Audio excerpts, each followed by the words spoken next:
Hello guys, welcome back to my channel IGNOU academy में आपका फिर से स्वागत है। वीडियोस बनाने में थोड़ा टाइम लग रहा है मत पर मैं सारा वीडियोस आपको दूंगा। बैक कोर्सेज जितने भी आपके इग्नो के हैं और बाकी जो भी आपने वोट भी किया था कि जो भी कोर्सेज और भी आने वाले हैं, जैसे बेगला हो गया, BEVGA, ये सब जितने भी कोर्सेज है राइटिंग के ऊपर में, कम्युनिकेशन के ऊपर में, जितने भी कोर्सेज है एवरीथिंग, पूरे first semester, second semester, third semester, fourth semester सब कुछ लेके आऊंगा। ठीक है, और बहुत सारे सब्जेक्ट्स भी लाने की कोशिश कर रहा हूं मैं, सोशियोलॉजी, साइकोलॉजी जो भी है आपके, हिंदी और भी हिस्ट्री, पॉलिटिकल साइंस जो भी है, जितना हो सके मैं कवर अप करने की कोशिश करूंगा। बहुत जल्दी कर रहा हूं और वीडियोस को कॉन्सेप्ट सोचने में और पे कैसे बनाना है वो भी एक टाइम लगता है। अगर आप चैनल पर नए हैं तो प्लीज चैनल को सब्सक्राइब जरूर कर दीजिएगा। तो वीडियो अगर पसंद आता है तो लाइक कीजिए और दोस्तों के साथ शेयर कीजिए, और अपने जो भी इग्नो के क्लासमेट्स हैं और कोई भी इग्नो रिलेटेड कोई भी प्रॉब्लम हो तो मुझे बता दीजिए। हाँ, और एक इंपॉर्टेंट इन्फॉर्मेशन आपको मैं दे देता हूँ कि आपकी जो टर्म एंड एग्जाम आने वाली है दिसंबर की, उसकी डेट शीट आ गई है। आप लोग देख लीजिएगा कब कौन सा डेट है। ठीक है, तो बिना देरी करते हुए आगे बढ़ते हैं। आज हम लोग पढ़ने वाले हैं ब्लॉक 3 यूनिट 4 पढ़ेंगे, जो कि है कल्चर एंड एंटरटेनमेंट के बारे में। ठीक है, कल्चर एंड एंटरटेनमेंट आप देख सकते हैं स्क्रीन में। कल्चर, हमारे पास में बहुत डिफरेंट टाइप्स ऑफ कल्चर्स हैं, डिफरेंट टाइप ऑफ एंटरटेनमेंट के सोर्स हैं, अलग अलग स्टेट में अलग अलग भाषाएं हैं, इसी बारे में आज देखेंगे। ठीक है, तो हम लोग देखते हैं। जो भी आपके जो क्वेरीज हो रही है, प्लीज मुझे कमेंट बॉक्स में जरूर क्वेरीज बताइएगा, और वीडियोस कैसी लग रही है प्लीज बताइएगा। ठीक है, उससे मुझे मोटिवेशन मिलती है और खूब सारा प्यार देते रहिए, है ना। तो चलते देखिए, एक एक पैराग्राफ में देखिए रीडिंग का एक पोर्शन दिया गया आपका पेज नंबर 52 में। वही बेसिकली आपको यहाँ पे देखना है। यहाँ पे क्या है कि देखिए, हमें क्या है, कम्युनिकेशन के बारे में बोला गया है। तो देखिए, कम्युनिकेशन मेन चीज क्या है कि अगर आप कहीं पे जाते हैं, किसी दूसरे स्टेट में जाते हैं, तो वहां का अगर कम्युनिकेशन आपको करना है तो उस देश का, उस स्टेट का कल्चर आपको जानना पड़ेगा कि वहां के लोग किस भाषा में बात करते हैं, उनका कल्चर क्या है, स्टैंडर्ड है, तो उनके साथ उस वैसे बोली में बात करनी पड़ेगी। या फिर हम अगर कहीं जाते हैं, जैसे समझ लो हम हाईटेक सिटी चले गए, हैदराबाद चले गए, ठीक है, वहां पे जाके अगर हम गाँव भाषा की देहात भाषा बोलेंगे तो यहाँ से मैच नहीं करेगा। अगर हम अंडमान निकोबार में चले गए, वहां पे जाके हमने किसी भी आदिवासी लोगों से, या फिर जो भी मतलब लोअर कास्ट के लोग होते हैं, एसटी, है ना, जो भी वहां पे जो रहते हैं, ठीक है, जंगल में, तो उनके साथ अगर आप इंग्लिश में बात करोगे तो उनको थोड़ी समझ में आएगी। तो सबसे पहला चीज यहाँ पे ये कहा गया कि अगर कहीं पे भी अगर कम्युनिकेशन आपको करना है, ठीक है, तो सबसे पहले उसके कल्चर को जानना पड़ेगा, उसके बैकग्राउंड, कल्चरल बैकग्राउंड जानने पड़ेंगे, उस एरिया के लोगों का कम्युनिकेशन प्रोसेस क्या है उनका, ये जानना पड़ेगा। ठीक है, और एक चीज क्या है कि देखिए, हमें कोई भी इंफॉर्मेशन अगर देते हैं, कोई भी इंफॉर्मेशन आप देते हैं, वो बियॉन्ड बाउंड्रीज जाती है, चाहे उसके लिए कोई बॉर्डर नहीं होता। ठीक है, तो कोई भी कम्युनिकेशन आप कर रहे हैं, तो अगर मैं अभी कम्युनिकेशन कर रहा हूँ तो ये कहीं पे भी बैठे हो आप, ठीक है, तो वहां से आप इस चीज को एक्सेस कर सकते हैं, है ना।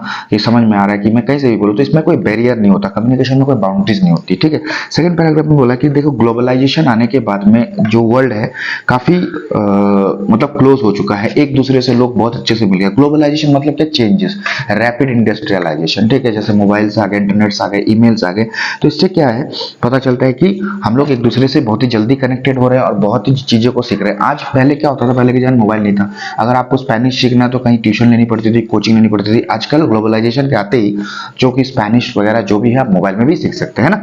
तो चलते हैं आगे। देखिए, कंट्री जैसे हमारे पास इंडिया है, इंडिया की कंट्री, हमारा कंट्री इंडिया है, तो इसमें क्या है, 18 मेजर लैंग्वेजेस है, 200 डायलेक्ट्स हैं। डायलेक्ट्स मतलब क्या होता है, कोई मतलब जैसे एमपी में क्या, कौन सा भाषा बोला जाता है, थोड़ा सा भोजपुरी में बोला जाता है, थोड़ा सा बिहार टाइप में बोला जाता है, बंगाल में बंगाली भाषा बोला जाता है, पर इसी बंगाली भाषा में डिफरेंट वैरायटीज है, तो इसी वैरायटीज को डायलेक्ट बोलते हैं। कोई किसी का सुर अलग होता है, किसी का कहीं पे कुछ और बोलते हैं, किसी डिस्ट्रिक्ट में सेव को कुछ और बोलते हैं, किसी डिस्ट्रिक्ट में सेम स्टेट में किसी दूसरे डिस्ट्रिक्ट में सेव को दूसरा कुछ और बोलते हैं, तो यही होता है डायलेक्ट्स। तो हमारे पास 18 मेजर लैंग्वेजेस है, 200 डायलेक्ट्स हैं, 4 मेजर रिलीजियंस है, ठीक है, 29 स्टेट्स है, 7 इंडियन टेरिटरीज है। वेदर हमारे पास में देख लो आप, 35 degree Celsius to 45 degree Celsius आपको मिल जाएंगे। सर्दी का भी आपको, कश्मीर में जाएंगे तो अच्छा किसी सर्दी भी आपको मिल जाएगा। बारिश चाहिए तो मौसम नाम चले जाइए, ठीक है, उस साइड में नॉर्थ ईस्ट में चले जाइए, वहां पर बारिश आपको मिल जाएगा। तो ऐसे ही है कि देखिए, भले ही हम लोग अलग अलग रहते हैं, अलग अलग वेशभूषाएं, अलग अलग कपड़े हैं, पर हमारा जो एक बॉन्डिंग है एकदम एक है, वी आर टुगेदर इंडियंस, है ना। तो चलो, ये कहा गया है। कल्चर का मतलब ये नहीं होता कि सिर्फ आप क्लॉथिंग, फूड, बिहेवियर इसके ऊपर पे डिपेंड कर लेंगे, या फिर उस बेसिस पे आप जज कर लेंगे कल्चर कैसा होता है। ठीक है, कल्चर कैसा होता है, ठीक है ना। तो उसके बाद में क्या होता है कि जैसे समझ लीजिए कि कहीं पे भी आप जाते हैं और भी दूसरे सोर्सेस हैं, जैसे कि समझ लीजिए आप किसी से बात कर रहे हैं, तो वो किस तरीके से बात कर रहा है, वो देहात है कि वो अच्छे घर से बिलोंग करता है, इस पे भी पता चल जाता है। ये भी कल्चर है, ये नहीं कि कल्चर फूडिंग। कोई आदमी ऐसा भी होता है जो कि कपड़े ऐसे मतलब नॉर्मल सा पहन के रखते हैं, पर उनकी जो भाषा है, उनकी जो नॉलेज है, काफी दूर तक होती है। ऐसे बहुत वीडियो आपने देखा होगा कि लुंगी पहन के आदमी जरा पर इंग्लिश इतना अच्छा बोल रहा है। तो कल्चर इसी से पता चलता है। कल्चर सिर्फ क्लॉथिंग फूडिंग इससे नहीं पता चलता। ऐसे बहुत सारे आदमी हैं जिनका खाना अच्छा है, पीना अच्छा है ना, तो पर उनका जो कल्चर है, बात करने का तरीका है, एकदम खराब है। तो इसका मतलब क्या कि culturally he is not good, ठीक है। तो कल्चर यही चीज होता है कि आप किस तरह से अपने आप को बेड बना रहे हैं, किस तरह से अपने आप को दिखा रहे हैं, सारे चीज मिला के किस तरह से आपकी प्रेजेंटेशन हो रही है, सारे चीज मिला के कल्चर बनता है, ठीक है ना। तो यही चीज है। और या फिर यहाँ पे बोल सकते थे कि culture refers to a group और community with whom we share common experiences that shape the way we understand the world and relate to it. तो यहाँ पे कल्चर को यही बोला गया कि एक ग्रुप या फिर कम्युनिटी है, ठीक है, जिसमें हम कल्चर मतलब एक ग्रुप या फिर समझ लो एक ग्रुप और एक कम्युनिटी है। समझ लो इस एरिया पे जितने भी लोग हैं, यहाँ के लोग सेम भाषा फॉलो करते हैं, सेम वेशभूषाएं फॉलो करती हैं, तो एक दूसरे को समझते हैं। तो इसी चीज को बोलता है कल्चर, टुगेदर है। कल्चर इज अ ग्रुप और community whom we share common with whom, जिसके साथ हम कॉमन एक्सपीरियंसेस शेयर करते हैं। एक ग्रुप या फिर कम्युनिटी जिसके साथ हम कॉमन एक्सपीरियंस शेयर करते हैं, ठीक है, और उसको समझते हैं, उसकी भाषा को समझते हैं, उससे एक दूसरे से और भी अच्छे से मतलब कम्युनिकेट करते हैं। तो यही सब है, बाकी और कुछ नहीं, ठीक है। तो इसके अंदर में और भी जैसे ग्रुप्स भी आ जाते हैं, जैसे जेंडर हो गया, रेस हो गया। तो इस कम्युनिटी में बहुत सारे ग्रुप्स डिवाइड होते हैं। पता ही आपको, ग्रुप्स तो आज से नहीं बहुत सालों से चली आ रही है, ठीक है, जो कि ब्राह्मण, क्षत्रिय, वैश्य, शूद्र। तो ऐसे ही अभी जो है नया चेंजेस आ गए हैं। तो अभी क्या जेंडर के बेसिस पे हो जाता है कि लड़का लड़की। रेस हो गया, रेस मतलब तुम्हारा मान के चलो आपका ST SC OBC क्या है, कौन सा कास्ट कैटेगरी का है, ठीक है। रिलीजियन हो गया, ठीक है, रिलीजन हो गया आपका हिंदू, क्रिश्चियन, मुस्लिम, सिख, जो भी है। तो but out of this among this including those things we make unity, ठीक है।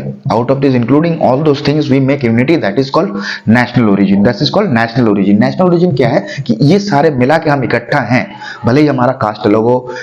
we have different caste, we have different religions, we have different speaking languages, we have different type of food, we have different type of clothing style, but together we stand, okay, together we stand and this is called national origin, okay। तो इसी के साथ हमारा chapter यहाँ पे खत्म होता है। तो आप स्क्रीन पे देख पाएंगे, थोड़ा थोड़ा आइडिया आपको लग जाएगा कि यहाँ पे मैंने स्क्रीन पे ज्यादा कुछ दिया नहीं है। यहाँ पे जस्ट आपका कल्चर कैसा होता है कि 2-4 स्टेट्स हैं, देख सकते हैं आप। असम का कल्चर कैसा होता है, क्या क्या खाते हैं लोग, बंगाल का कैसे कल्चर होता है, क्या क्या खाते हैं लोग, ठीक है। और बाकी और भी है अलग अलग स्टेट्स के। तो ये 2-4 आपको देख लूंगे कल्चर क्या चीज होता है, तो स्क्रीन में आपको दिख ही रहा होगा, ठीक है, देख लीजिएगा। और कोई भी प्रॉब्लम होता तो जरूर शेयर कीजिए। और एक चीज मैं आपको बता दूं कि जो इसके बाद में जो एक्सरसाइज आपको मिलेगा, वहां पे देखिए बजरंगी भाईजान का पिक्चर दिया हुआ है और भी बहुत सारे कुछ कुछ पिक्चर दिए हुए हैं। तो इन पिक्चर्स के ऊपर आपको स्टोरी लिखनी है, फिर पैराग्राफ लिखनी है छोटी सी, कि आप क्या समझते हैं, क्या कल्चर समझते हैं इस चीजों से। ये तुरंत लिख के मुझे बताइएगा कि कमेंट में दे दीजिएगा। नहीं तो आप, मेरा एक व्हाट्सएप ग्रुप है जिसका नाम है इग्नो अकेडमी। तो वो कमेंट में किसी ने पूछा था, किसी भाई ने मेरे से पूछा था, तो उनको मैंने शेयर किया है। तो वहां से लिंक आप उठा सकते हैं, ठीक है।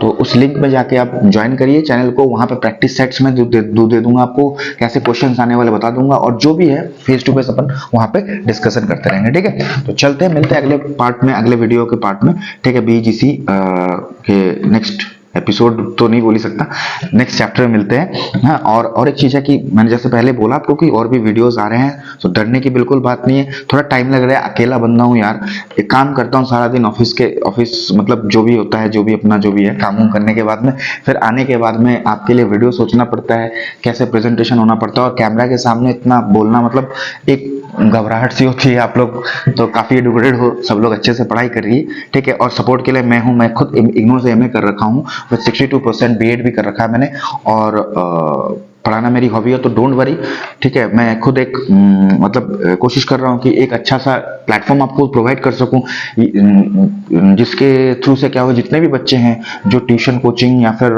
क्या पढ़ें क्या नहीं पढ़ें, वो डायरेक्टली कांटेक्ट में आ सकते हैं और मेरे से डिस्कस कर सकते हैं। मैं उनको इग्नो रिलेटेड सारा कुछ हेल्प आउट कर दूंगा, ठीक है। तो मिलते हैं अगले वीडियो में। Thank you. जय हिंद और बहुत बहुत खुश रहिए और बहुत बहुत प्यार बरसाइए और सब्सक्राइब जरूर कर दीजिएगा चैनल को। बाय।